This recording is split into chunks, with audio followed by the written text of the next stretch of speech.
ओम श्री गणेशाय नमः। श्री सरस्वत्यै नमः। श्री वेदव्यासाय नमः। एक पंचाशक्तोऽध्यायः। जन्मेजय के सर्प यज्ञ का उपक्रम। सौतिरुवाच। उग्र श्रवाजी कहते हैं, शौनक, श्रीमान राजा जन्मेजय ने जब ऐसा कहा तब उनके मंत्रियों ने भी उस बात का समर्थन किया। तत्पश्चात राजा सर्प यज्ञ करने की प्रतिज्ञा पर आरूढ़ हो गए। ब्राह्मण, संपूर्ण वसुधा के स्वामी, भरतवंशियों में श्रेष्ठ परीक्षित कुमार राजा जन्मेजय ने उस समय पुरोहित तथा ऋत्विजों को बुलाकर कार्य सिद्ध करने वाली बात कही। ब्राह्मणों, जिस दुरात्मा तक्षक ने मेरे पिता की हत्या की है, उससे मैं उसी प्रकार का बदला लेना चाहता हूँ। इसके लिए मुझे क्या करना चाहिए, यह आप लोग बतावें। क्या आप लोगों को ऐसा कोई कर्म विदित है जिसके द्वारा मैं तक्षक नाग को उसके बंधु बांधवों सहित जलती हुई आग में झोंक सकूं? उसने अपनी विषाग्नि से पूर्व काल में मेरे पिता को जिस प्रकार दग्ध किया था, उसी प्रकार मैं भी उस पापी सर्प को जलाकर भस्म कर देना चाहता हूं। ऋत्विज ऊचुहु। ऋत्विजों ने कहा, राजन, इसके लिए एक महान यज्ञ है जिसका देवताओं ने आपके लिए पहले से ही निर्माण कर रखा है। उसका नाम है सर्प सत्र। पुराणों में उसका वर्णन आया है। नरेश्वर, उस यज्ञ का अनुष्ठान करने वाला आपके सिवा दूसरा कोई नहीं है, ऐसा पौराणिक विद्वान कहते हैं। उस यज्ञ का विधान हम लोगों को मालूम है। साधु शिरोमणे, ऋत्विजों के ऐसा कहने पर राजर्षि जन्मेजय को विश्वास हो गया कि अब तक्षक निश्चय ही प्रज्वलित अग्नि के मुख में समाकर भस्म हो जाएगा। तब राजा ने उस समय उन मंत्र वेत्ता ब्राह्मणों से कहा, मैं उस यज्ञ का अनुष्ठान करूंगा, आप लोग उसके लिए आवश्यक सामग्री संग्रह कीजिए। द्विजश्रेष्ठ, तब उन ऋत्विजों ने शास्त्रीय विधि के अनुसार यज्ञ मंडप बनाने के लिए वहां की भूमि नाप ली। वे सभी ऋत्विज वेदों के यथावत विद्वान तथा परम बुद्धिमान थे। उन्होंने विधि पूर्वक मन के अनुपम एक यज्ञ मंडप बनाया, जो परम समृद्धि से संपन्न, उत्तम द्विजों के समुदाय से सुशोभित, प्रचुर धन धान्य से परिपूर्ण तथा ऋत्विजों से सुसेवित था। उस यज्ञ मंडप का निर्माण कराकर ऋत्विजों ने सर्प यज्ञ की सिद्धि के लिए उस समय राजा जन्मेजय को दीक्षा दी। उसी समय, जबकि सर्प सत्र अभी आरंभ होने वाला था, वहां पहले ही यह घटना घटित हुई। उस यज्ञ में विघ्न डालने वाला बहुत बड़ा कारण प्रकट हो गया। जब वह यज्ञ मंडप बनाया जा रहा था, उस समय वास्तु शास्त्र के पारंगत विद्वान, बुद्धिमान एवं अनुभवी सूत्रधार शिल्पवेत्ता सूत ने वहां आकर कहा, जिस स्थान और समय में यह यज्ञ मंडप मापने की क्रिया प्रारंभ हुई है, उसे देखकर यह मालूम होता है कि एक ब्राह्मण को निमित्त बनाकर यह यज्ञ पूर्ण न हो सकेगा। यह सुनकर राजा जन्मेजय ने दीक्षा लेने से पहले ही सेवकों को यह आदेश दे दिया, मुझे सूचित किए बिना किसी अपरिचित व्यक्ति को यज्ञ मंडप में प्रवेश न करने दिया जाए। इस प्रकार श्री महाभारत आदि पर्व के अंतर्गत आस्तिक पर्व में सर्प सत्रोपक्रम संबंधी 51वां अध्याय पूरा हुआ। द्विपंचाशत्तमोऽध्यायः। सर्प सत्र का आरंभ और उसमें सर्पों का विनाश। सौतिरुवाच। उग्र श्रवाजी कहते हैं, शौनक, तदनंतर सर्प यज्ञ की विधि से कार्य प्रारंभ हुआ। सब याजक विधि पूर्वक अपने अपने कर्म में संलग्न हो गए। सबकी आंखें धुएं से लाल हो रही थी।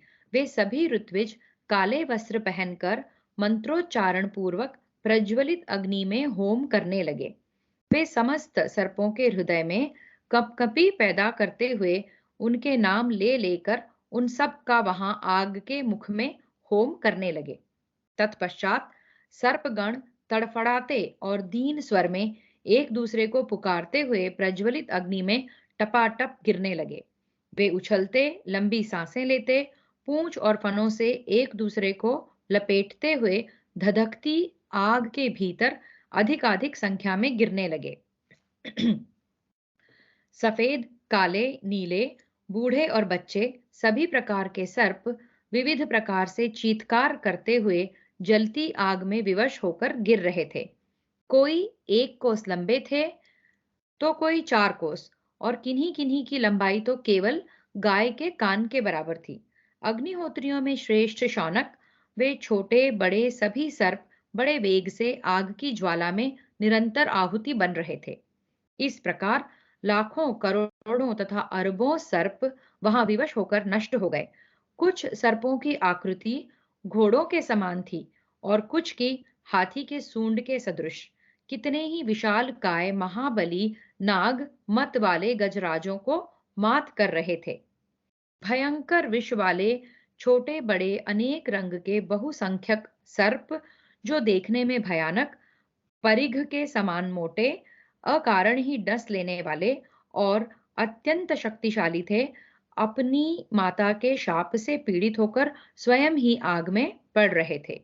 इस प्रकार श्री महाभारत आदि पर्व के अंतर्गत आस्तिक पर्व में सर्प सत्रोपक्रम विषयक 52वां अध्याय पूरा हुआ।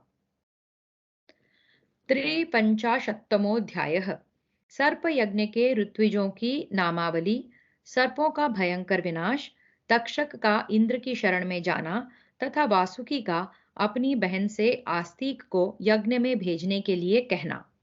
शौनक उवाच। शौनक जी कहते हैं, सूतनंदन, पांडव वंशी बुद्धिमान राजा जन्मेजय के उस सर्प यज्ञ में कौन कौन से महर्षि ऋत्विज बने थे? उस अत्यंत भयंकर सर्प सत्र में जो सर्पों के लिए महान भयदायक और विषादजनक था, कौन कौन से मुनि सदस्य हुए थे? तात, ये सब बातें आप विस्तार पूर्वक बताइए। सूत पुत्र, यह भी सूचित कीजिए कि सर्प सत्र की विधि को जानने वाले विद्वानों में श्रेष्ठ समझे जाने योग्य कौन कौन से महर्षि वहां उपस्थित थे। सौतिरुवाच। उग्र श्रवाजी कहते हैं, शौनक जी, मैं आपको उन मनीषी महात्माओं के नाम बता रहा हूं जो उस समय राजा जन्मेजय के ऋत्विज और सदस्य थे। उस यज्ञ में वेद वेत्ताओं में श्रेष्ठ ब्राह्मण चंड भार्गव होता था। उनका जन्म च्यवन मुनि के वंश में हुआ था। वे उस समय के विख्यात कर्मकांडी थे। वृद्ध एवं विद्वान ब्राह्मण कौत्स, उद्गाता, जैमिनी ब्रह्मा तथा शांगर्व और पिंगल अध्वर्यु थे। इसी प्रकार पुत्र और शिष्यों सहित भगवान वेदव्यास, उद्दालक, प्रमतक, श्वेतकेतु, पिंगल, असित, देवल, नारद, पर्वत, आत्रेय, कुंड, जठर, द्विजश्रेष्ठ कालघट, वात्स्य, जप और स्वाध्याय में लगे रहने वाले बूढ़े श्रुतश्रवा, कोहल, देव शर्मा, मौदगल्य तथा सम सौरभ, ये और अन्य बहुत से वेद विद्या के पारंगत ब्राह्मण जन्मेजय के उस सर्प यज्ञ में सदस्य बने थे। उस समय उस महान यज्ञ सर्प सत्र में जो जो ऋत्विज लोग आहुतियां डालते, त्यों त्यों प्राणी मात्र को भय देने वाले घोर सर्प वहां आ आकर गिरते थे। नागों की चर्बी और मद से भरे हुए कितने ही नाले बह चले। निरंतर जलने वाले सर्पों की तीखी दुर्गंध चारों ओर फैल रही थी। जो आग में पड़ रहे थे, जो आकाश में ठहरे हुए थे और जो जलती हुई आग की ज्वाला में पक रहे थे, उन सभी सर्पों का करुण क्रंदन निरंतर जोर जोर से सुनाई पड़ता था। नागराज तक्षक ने जब सुना कि राजा जन्मेजय ने सर्प यज्ञ की दीक्षा ली है, तब उसे सुनते ही वह देवराज इंद्र के भवन में चला गया। वहां उसने सब बातें ठीक ठीक कह सुनाई। फिर सर्पों में श्रेष्ठ तक्षक ने अपराध करने के कारण भयभीत हो इंद्रदेव की शरण ली। तब इंद्र ने अत्यंत प्रसन्न होकर कहा, नागराज तक्षक, तुम्हें यहाँ उस सर्प यज्ञ से कदापि कोई भय नहीं है। तुम्हारे लिए मैंने पहले से ही पितामह ब्रह्मा जी को प्रसन्न कर लिया है, अतः तुम्हें कुछ भी भय नहीं है। तुम्हारी मानसिक चिंता दूर हो जानी चाहिए। सौतिरुवाच। उग्र श्रवाजी कहते हैं, इंद्र के इस प्रकार आश्वासन देने पर सर्पों में श्रेष्ठ तक्षक उस इंद्र भवन में ही सुखी एवं प्रसन्न होकर रहने लगे। नाग निरंतर उस यज्ञ की आग में आहुति बनते जा रहे थे। सर्पों का परिवार अब बहुत छोटा बच गया था। यह देख वासुकी नाग अत्यंत दुखी हो मन ही मन संतप्त होने लगे। सर्पों में श्रेष्ठ वासुकी पर भयानक मोह सा छा गया। उनके हृदय में चक्कर आने लगा। अतः वे अपनी बहन से इस प्रकार बोले, भद्रे, मेरे अंगों में जलन हो रही है। मुझे दिशाएं नहीं सूझती। मैं शिथिल सा हो रहा हूं और मोहवश मेरे मस्तिष्क में चक्कर सा आ रहा है। मेरे नेत्र घूम रहे हैं। हृदय अत्यंत विदीर्ण सा होता जा रहा है। जान पड़ता है आज मैं भी विवश होकर इस यज्ञ की प्रज्वलित अग्नि में गिर पड़ूंगा। जन्मेजय का वह यज्ञ हम लोगों की हिंसा के लिए ही हो रहा है। निश्चय ही अब मुझे भी यमलोक जाना पड़ेगा। बहन, जिसके लिए मैंने तुम्हारा विवाह जरत्कारु मुनि से किया था, उसका यह अवसर आ गया है। तुम बांधवों सहित हमारी रक्षा करो। श्रेष्ठ नागकन्ये, पूर्व काल में साक्षात ब्रह्मा जी ने मुझसे कहा था, आस्तिक उस यज्ञ को बंद कर देगा। अतः वत्से, आज तुम बंधु बांधवों सहित मेरे जीवन को संकट से छुड़ाने के लिए वेद वेत्ताओं में श्रेष्ठ अपने पुत्र कुमार आस्तिक से कहो। वह बालक होने पर भी वृद्ध पुरुषों के लिए भी आदरणीय है। इस प्रकार श्री महाभारत आदि पर्व के अंतर्गत आस्तिक पर्व में सर्प सत्र के विषय में वासुकी वचन संबंधी 53वां अध्याय पूरा हुआ। चतुष्पंचाशत्तमोऽध्यायः। माता की आज्ञा से मामा को सांत्वना देकर आस्तिक का सर्प यज्ञ में जाना। सौतिरुवाच। उग्र श्रवाजी कहते हैं, तब नाग कन्या जरत्कारु नागराज वासुकी के कथनानुसार अपने पुत्र को बुलाकर इस प्रकार बोली, बेटा, मेरे भैया ने एक निमित्त को लेकर तुम्हारे पिता के साथ मेरा विवाह किया था। उसकी पूर्ति का यही उपयुक्त अवसर प्राप्त हुआ है। अतः तुम यथावत रूप से उस उद्देश्य की पूर्ति करो। आस्तिक उवाच। आस्तिक ने पूछा, माँ, मामा जी ने किस निमित्त को लेकर पिताजी के साथ तुम्हारा विवाह किया था, वह मुझे ठीक ठीक बताओ। उसे सुनकर मैं उसकी सिद्धि के लिए प्रयत्न करूंगा। सौतिरुवाच। उग्र श्रवाजी कहते हैं, तदनंतर अपने भाई बंधुओं का हित चाहने वाली नागराज की बहन जरत्कारु शांत चित्त हो आस्तिक से बोली। जरत्कारुरुवाच। जरत्कारु ने कहा, वत्स, संपूर्ण नागों की माता कद्रु नाम से विख्यात है। उन्होंने किसी समय रुष्ट होकर अपने पुत्रों को शाप दे दिया था। जिस कारण से वह शाप दिया वह बताती हूँ, सुनो। अश्वों का राजा जो उच्चैश्रवा है, उसके रंग को लेकर विनता के साथ कद्रु ने बाजी लगाई थी। उसमें यह शर्त थी, जो हारे वह जीतने वाले की दासी बने। कद्रु उच्चैश्रवा की पूंछ काली बता चुकी थी।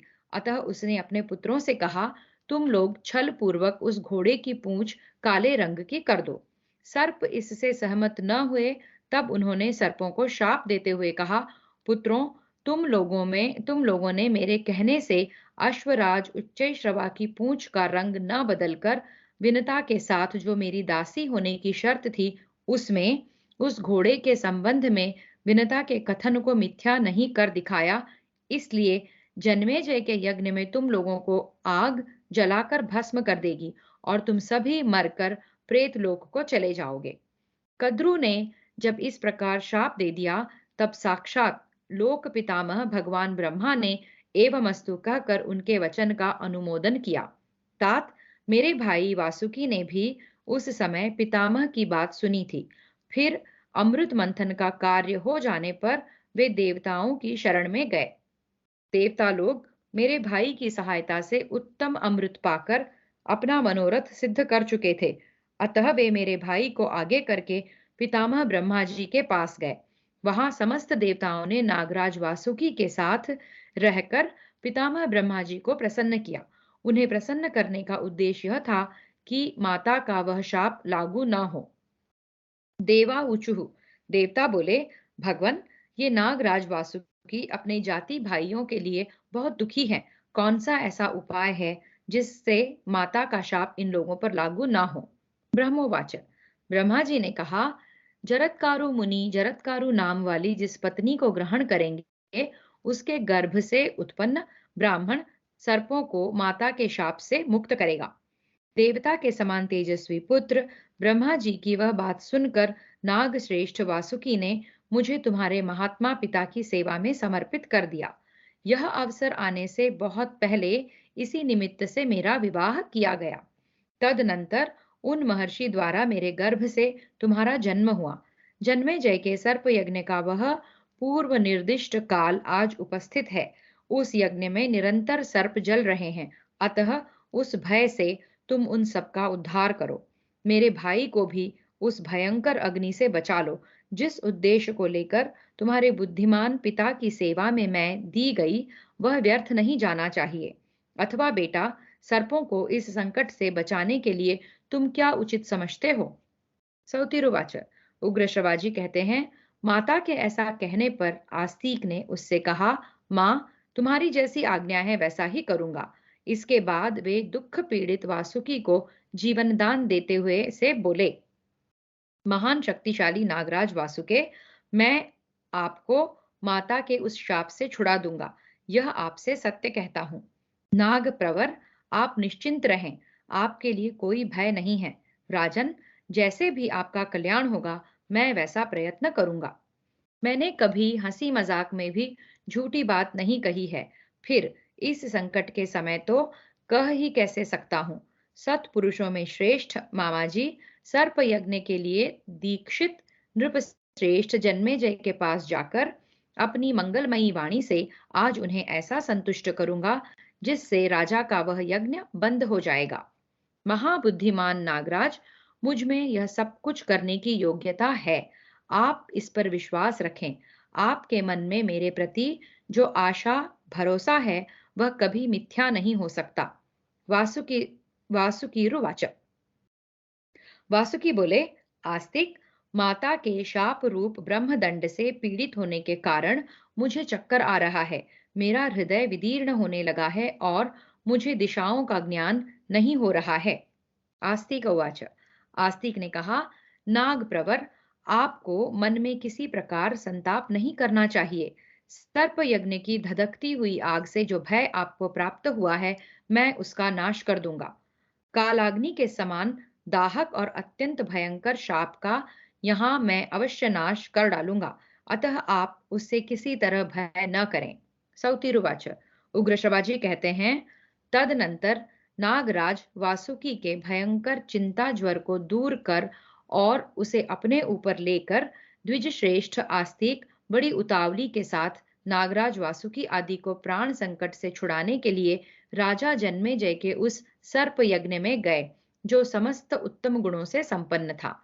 वहां पहुंचकर आस्तिक ने परम उत्तम यज्ञ मंडप देखा, जो सूर्य और अग्नि के समान तेजस्वी अनेक सदस्यों से भरा हुआ था। द्विज श्रेष्ठ आस्तिक जब यज्ञ मंडप में प्रवेश करने लगे, उस समय द्वारपालों ने उन्हें रोक दिया। तब काम क्रोध आदि शत्रुओं को संतप्त करने वाले आस्तिक उसमें प्रवेश करने की इच्छा रखकर उस यज्ञ की स्तुति करने लगे। इस प्रकार उस परम उत्तम यज्ञ मंडप के निकट पहुंचकर पुण्यवानों में श्रेष्ठ विप्रवर आस्तिक ने अक्षय कीर्ति से सुशोभित यजमान राजा जन्मेजय, ऋत्विजों, सदस्यों तथा अग्निदेव का स्तवन आरंभ किया। इस प्रकार श्री महाभारत आदि पर्व के अंतर्गत आस्तिक पर्व में सर्प सत्र में आस्तिक का आगमन विषयक 54वां अध्याय पूरा हुआ। पंचपंचाशत्तमोऽध्यायः। आस्तिक के द्वारा यजमान, यज्ञ, ऋत्विज, सदस्यगण और अग्निदेव की स्तुति प्रशंसा। आस्तिक उवाच। आस्तिक ने कहा, भरतवंशियों में श्रेष्ठ जन्मेजय, चंद्रमा का जैसा यज्ञ हुआ था, वरुण ने जैसा यज्ञ किया था और प्रयाग में प्रजापति ब्रह्मा जी का यज्ञ जिस प्रकार समस्त सद्गुणों से संपन्न हुआ था, उसी प्रकार तुम्हारा यह यज्ञ भी उत्तम गुणों से युक्त है। हमारे प्रियजनों का कल्याण हो। भरत कुशल भरत कुल शिरोमणि परीक्षित कुमार, इंद्र के यज्ञों की संख्या 100 बताई गई है। राजा पुरु के यज्ञों की संख्या भी उनके समान ही 100 है। उन सब के यज्ञों के तुल्य ही तुम्हारा यह यज्ञ शोभा पा रहा है। हमारे प्रियजनों का कल्याण हो। जन्मेजय, यमराज का यज्ञ, हरिमेधा का यज्ञ तथा राजा रंतिदेव का यज्ञ जिस प्रकार श्रेष्ठ गुणों से संपन्न था, वैसे ही तुम्हारा यह यज्ञ है। हमारे प्रियजनों का कल्याण हो। भरतवंशियों में अग्रगण्य जन्मेजय, महाराज गय का यज्ञ, राजा शशबिंदु का यज्ञ तथा राजाधिराज कुबेर का यज्ञ जिस प्रकार उत्तम विधि विधान से संपन्न हुआ था, वैसा ही तुम्हारा यज्ञ है। हमारे प्रियजनों का कल्याण हो। परीक्षित कुमार, राजा नृग, राजा अजमीढ़ और महाराज दशरथ नंदन श्री रामचंद्र जी ने जिस प्रकार यज्ञ किया था, वैसा ही तुम्हारा यह यज्ञ भी है। हमारे प्रियजनों का कल्याण हो। भरत श्रेष्ठ जन्मेजय, अजमीढ़ वंशी धर्मपुत्र महाराज युधिष्ठिर के यज्ञ की ख्याति स्वर्ग के श्रेष्ठ देवताओं ने भी सुन रखी थी, वैसा ही तुम्हारा भी यज्ञ है। हमारे प्रियजनों का कल्याण हो। भरताग्रगण्य जन्मेजय, सत्यवती नंदन व्यास जी का यज्ञ जिसमें उन्होंने स्वयं सब कार्य संपन्न किया था, जैसा हो पाया था वैसा ही तुम्हारा यज्ञ भी है। हमारे प्रियजनों का कल्याण हो। तुम्हारे ये ऋत्विज सूर्य के समान तेजस्वी हैं और इंद्र के यज्ञ की भांति तुम्हारे इस यज्ञ का भली भांति अनुष्ठान करते हैं। कोई भी ऐसी जानने योग्य वस्तु नहीं है जिसका इन्हें ज्ञान न हो। इन्हें दिया हुआ दान कभी नष्ट नहीं हो सकता। द्वैपायन व्यास जी के समान पारलौकिक साधनों में कुशल दूसरा कोई ऋत्विज नहीं है, यह मेरा निश्चित मत है। इनके शिष्य ही अपने अपने कर्मों में निपुण होता उद्गाता आदि सभी प्रकार के ऋत्विज हैं, जो यज्ञ कराने के लिए संपूर्ण भूमंडल में विचरते रहते हैं, जो विभावसु, चित्रभानु, महात्मा, हिरण्यरेता, हविष्य भोजी तथा कृष्णवर्त्मा कहलाते हैं। वे अग्निदेव तुम्हारे इस यज्ञ में दक्षिणावर्त शिखाओं से प्रज्वलित हो दी हुई आहुति को भोग लगाते हुए तुम्हारे इस भविष्य की सदा इच्छा रखते हैं। इस मृत्युलोक में तुम्हारे सिवा दूसरा कोई ऐसा राजा नहीं है जो तुम्हारी भांति प्रजा का पालन कर सके। तुम्हारे धैर्य से मेरा मन सदा प्रसन्न रहता है। तुम साक्षात वरुण, धर्मराज एवं यम के समान प्रभावशाली हो। पुरुषों में श्रेष्ठ जन्मेजय, जैसे साक्षात वज्रपाणी इंद्र संपूर्ण प्रजा की रक्षा करते हैं, उसी प्रकार तुम भी इस लोक में हम प्रजा वर्ग के पालक माने गए हो। संसार में तुम्हारे सिवा दूसरा कोई भूपाल तुम जैसा प्रजापालक नहीं है। राजन, तुम खट्वांग, नाभाग और दिलीप के समान प्रतापी हो। तुम्हारा प्रभाव राजा ययाति और मांधाता के समान है। तुम अपने तेज से भगवान सूर्य के प्रचंड तेज की समानता कर रहे हो। जैसे भीष्म पितामह ने उत्तम ब्रह्मचर्य व्रत का पालन किया था, उसी प्रकार तुम भी इस यज्ञ में परम उत्तम व्रत का पालन करते हुए शोभा पा रहे हो। महर्षि वाल्मीकि की भांति तुम्हारा अद्भुत पराक्रम तुम में ही छुपा हुआ है। महर्षि वशिष्ठ जी के समान तुमने अपने क्रोध को काबू में कर रखा है। मेरी ऐसी मान्यता है कि तुम्हारा प्रभुत्व इंद्र के ऐश्वर्य के तुल्य है और तुम्हारी अंग कांति भगवान नारायण के समान सुशोभित होती है। तुम यमराज की भांति धर्म के निश्चित सिद्धांतों को जानने वाले हो। भगवान श्री कृष्ण की भांति सर्वगुण संपन्न हो। वसुगणों के पास जो संपत्तियां हैं, वैसी ही संपदाओं के तुम निवास स्थान हो तथा यज्ञों की तो तुम साक्षात निधि ही हो। राजन, तुम बल में दंभोद्भव के समान और अस्त्र शस्त्रों के ज्ञान में परशुराम के सदृश हो। तुम्हारा तेज और्व और त्रित नामक महर्षियों के तुल्य है। राजा भगीरथ की भांति तुम्हारी ओर देखना भी कठिन है। सौतिरुवाच, उग्र श्रवाजी कहते हैं, आस्तिक के इस प्रकार स्तुति करने पर यजमान राजा जन्मेजय, सदस्य ऋत्विज और अग्निदेव सभी बड़े प्रसन्न हुए। इन सब के मनोभावों तथा बाह्य चेष्टाओं को लक्ष्य करके राजा जन्मेजय इस प्रकार बोले। इस प्रकार श्री महाभारत आदि पर्व के अंतर्गत आस्तिक पर्व में आस्तिक द्वारा सर्प सत्र में राजा जन्मेजय की स्तुति विषयक 55वां अध्याय पूरा हुआ। षट्पंचाशत्तमोऽध्यायः। राजा का आस्तिक को वर देने के लिए तैयार होना, तक्षक नाग की व्याकुलता तथा आस्तिक का वर मांगना। जन्मेजय उवाच। जन्मेजय ने कहा, ब्राह्मणों, यह बालक है तो भी वृद्ध पुरुष के समान बात करता है, इसलिए मैं इसे बालक नहीं वृद्ध मानता हूँ और इसको वर देना चाहता हूँ। इस विषय में आप लोग अच्छी तरह विचार करके अपनी सम्मति दें। सदस्या ऊचुः। सदस्यों ने कहा, ब्राह्मण यदि बालक हो तो भी यहाँ राजाओं के लिए सम्माननीय ही है। यदि वह विद्वान हो तब तो कहना ही क्या है। अतः यह ब्राह्मण बालक आज आपसे यथोचित रीति से अपनी संपूर्ण कामनाओं को पाने के योग्य है, किंतु वर देने से पहले तक्षक नाग चाहे जैसे भी शीघ्रता पूर्वक हमारे पास आ पहुंचे, वैसा उपाय करना चाहिए। सौतिरुवाच। उग्र श्रवाजी कहते हैं, शौनक, तदनंतर वर देने के लिए उद्यत राजा जन्मेजय विप्रवर आस्तिक से यह कहना ही चाहते थे कि तुम मुंह मांगा वर मांग लो। इतने में ही होता, जिसका मन अधिक प्रसन्न नहीं था, बोल उठा, हमारे इस यज्ञ कर्म में तक्षक नाग तो अभी तक आया ही नहीं। जन्मेजय उवाच। जन्मेजय ने कहा, ब्राह्मणों, जैसे भी यह कर्म पूरा हो जाए और जिस प्रकार भी तक्षक नाग शीघ्र यहाँ आ जाए, आप लोग पूरी शक्ति लगाकर वैसा ही प्रयत्न कीजिए, क्योंकि मेरा असली शत्रु तो वही है। ऋत्विज ऊचुः। ऋत्विज बोले, राजन, हमारे शास्त्र जैसा कहते हैं तथा अग्निदेव जैसी बात बता रहे हैं, उसके अनुसार तो तक्षक नाग भय से पीड़ित हो इंद्र के भवन में छिपा हुआ है। लाल नेत्रों वाले पुराण वेत्ता महात्मा सूत जी ने पहले ही यह बात सूचित कर दी थी। तब राजा ने सूत जी से इस विषय में पूछा। पूछने पर उन्होंने राजा से कहा, नरदेव, ब्राह्मण लोग जैसी बात कह रहे हैं वह ठीक वैसी ही है।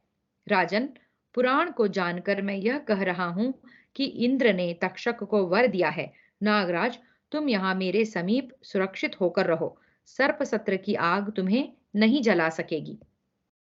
यह सुनकर यज्ञ की दीक्षा ग्रहण करने वाले यजमान राजा जन्मेजय संतप्त हो उठे और कर्म के समय होता को इंद्र सहित तक्षक नाग का आकर्षण करने के लिए प्रेरित करने लगे। तब होता ने एकाग्र चित्त होकर मंत्रों द्वारा इंद्र से तक्षक का आवाहन किया।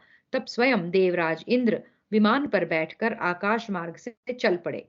उस समय संपूर्ण देवता सब ओर से घेर कर उन महानुभाव इंद्र की स्तुति कर रहे थे। अप्सराएं, मेघ और विद्याधर भी उनके पीछे आ रहे थे। तक्षक नाग उन्हीं के उत्तरीय वस्त्र दुपट्टे में छिपा था। भय से उद्विग्न होने के कारण तक्षक को तनिक भी चैन नहीं आता था।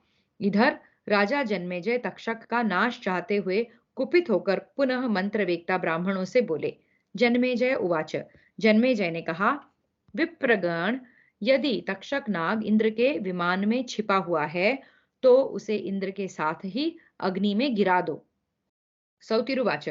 उग्र श्रवाजी कहते हैं, राजा जन्मेजय के द्वारा इस प्रकार तक्षक की आहुति के लिए प्रेरित होता ने इंद्र के समीपवर्ती तक्षक नाग का अग्नि में आवाहन किया, उसके नाम की आहुति डाली। इस प्रकार आहुति दी जाने पर इंद्र सहित तक्षक नाग आकाश में दिखाई दिया। उस समय उसे बड़ी पीड़ा हो रही थी। उस यज्ञ को देखते ही इंद्र अत्यंत भयभीत हो उठे और तक्षक नाग को वहीं छोड़कर बड़ी घबराहट के साथ अपने भवन को ही चलते बने।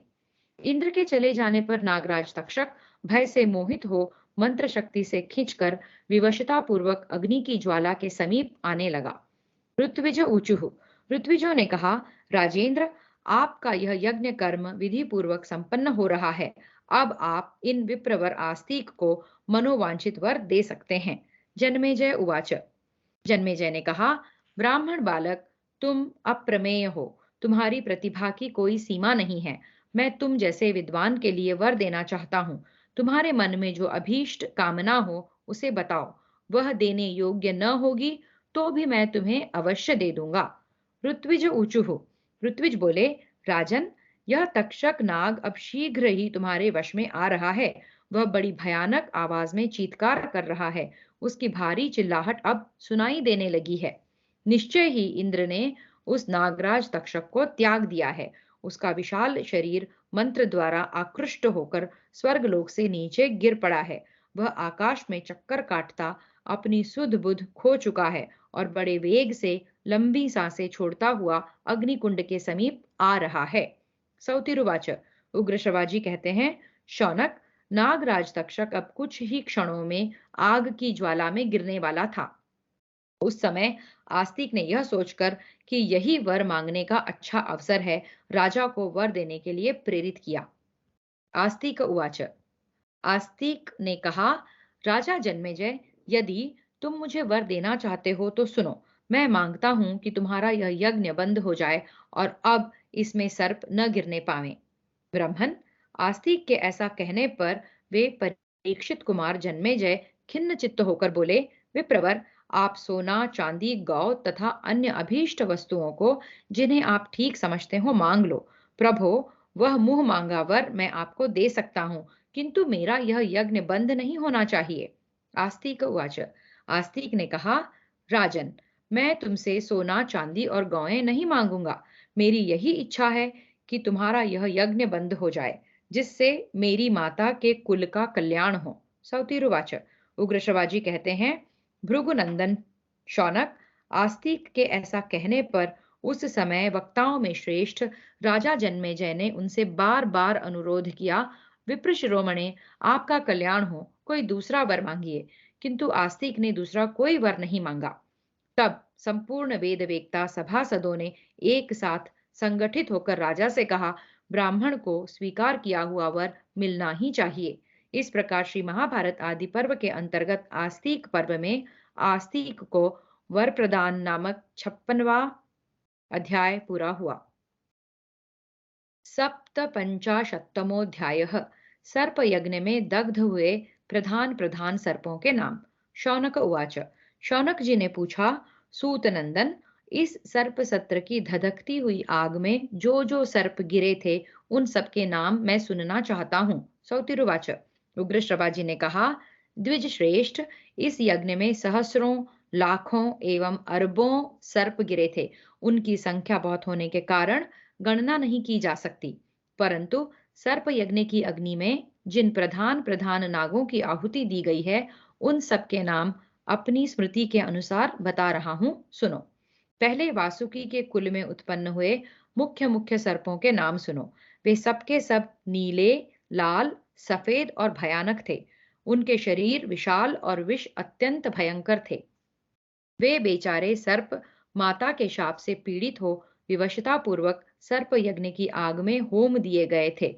उनके नाम इस प्रकार थे, कोटिश, मानस, पूर्ण, शल, पाल, हलीमक, पिच्छल, कौणप, चक्र, कालवेग, प्रकालन, हिरण्यबाहु, शरण, कक्षक और कालदंतक। ये वासुकी के वंशज नाग थे जिन्हें अग्नि में प्रवेश करना पड़ा। विप्रवर, ऐसे ही दूसरे भी बहुत से महाबली और भयंकर सर्प थे जो उसी कुल में उत्पन्न हुए थे। वे सबके सब सर्प सत्र की प्रज्वलित अग्नि में आहुति बन गए थे। अब तक्षक के कुल में उत्पन्न नागों का वर्णन करूंगा। उनके नाम सुनो। पुच्छांडक, मंडलक, पिंडसेक्ता, रभेणक, उच्छिक, शरभ, भंग, बिल्वतेजा, विरोहण, शिली, शलकर, मूक, सुकुमार, प्रवेपन, मुदगर, शिशुरोमा, सुरोमा, महाहनु, ये तक्षक के वंशज नाग थे जो सर्प सत्र की आग में समा गए। पारावत, पारिजात, पांडर, हरिण, कृश, विहंग, शरभ, मेद, प्रमोद और संहतापन, ये ऐरावत के कुल से आकर आग में आहुति बन गए थे। द्विज श्रेष्ठ, अब तुम मुझसे कौरव्य के कुल में उत्पन्न हुए नागों के नाम सुनो। एरक, कुंडल, वेणी, वेणीस्कंध, कुमारक, बाहुक, श्रृंगबेर, धूर्तक, प्रातर और आतक, ये कौरव्य कुल के नाग यज्ञाग्नि में जल मरे थे। ब्राह्मण, अब धृतराष्ट्र के कुल में उत्पन्न नागों के नामों का मुझसे यथावत वर्णन सुनो। वे वायु के समान वेगशाली और अत्यंत विषैले थे। उनके नाम इस प्रकार हैं: शंकुकर्ण, पिठरक, कुठार, मुखसेचक, पूर्णांगद, पूर्णमुख, प्रहास, शकुनी, दरी, अमाहठ, कामठक, सुषेण, मानस, अव्यय, भैरव, मंडवेदांग, पिशंग, उद्रपारक, ऋषभ, वेगवान नाग, पिंडारक, महाहनु, रक्तांग, सर्वसारंग, समृद्ध, पटवासक, वराहक, वीरणक, सुचित्र, चित्रवेगिक, पराशर, तरुणक, मणि, स्कंध और आरुणि, ये सभी धृतराष्ट्रवंशी नाग सर्पसत्र की आग में जलकर भस्म हो गए थे। ब्राह्मण, इस प्रकार मैंने अपने कुल की कीर्ति बढ़ाने वाले मुख्य मुख्य नागों का वर्णन किया है। उनकी संख्या बहुत है, इसलिए सबका नामोल्लेख नहीं किया जा सकता। इन सबकी संतानों की और संतानों की संतति की, जो प्रज्वलित अग्नि में जल मरी थी, गणना नहीं की जा सकती। किसी के 3 सिर थे तो किसी के 7, तथा कितने ही 10-10 सिर वाले नाग थे। उनके विषय प्रलयाग्नि के समान उनके विष प्रलयाग्नि के समान दाहक थे। वे नाग बड़े ही भयंकर थे। उनके शरीर विशाल और वेग महान थे। वे ऊंचे तो ऐसे थे मानो पर्वत के शिखर हों। ऐसे नाग लाखों की संख्या में यज्ञाग्नि की आहुति में बन गए। ऐसे नाग लाखों की संख्या में यज्ञ अग्नि की आहुति बन गए। उनकी लंबाई चौड़ाई 1-1, 2-2 योजन तक की थी। वे इच्छानुसार रूप धारण करने वाले तथा इच्छानुरूप बल पराक्रम से संपन्न थे। वे सबके सब धधकती हुई आग के समान भयंकर विष से भरे थे। माता के शाप रूपी ब्रह्मदंड से पीड़ित होने के कारण वे उस महासत्र में जलकर भस्म हो गए। इस प्रकार श्री महाभारत आदि पर्व के अंतर्गत आस्तिक पर्व में सर्प नाम कथन विषयक 57वां अध्याय पूरा हुआ। अष्टपंचाशत्तमोऽध्यायः। यज्ञ की समाप्ति एवं आस्तिक का सर्पों से वर प्राप्त करना। सौतिरुवाच। उग्र श्रवाजी कहते हैं, शौनक, आस्तिक के संबंध में यह एक और अद्भुत बात मैंने सुन रखी है कि जब राजा जन्मेजय ने उनसे पूर्वोक्त रूप से वर मांगने का अनुरोध किया और उनके वर मांगने पर इंद्र के हाथ से छूट कर गिरा हुआ तक्षक नाग आकाश में ही ठहर गया, तब महाराज जन्मेजय को बड़ी चिंता हुई, क्योंकि अग्नि पूर्ण रूप से प्रज्वलित थी।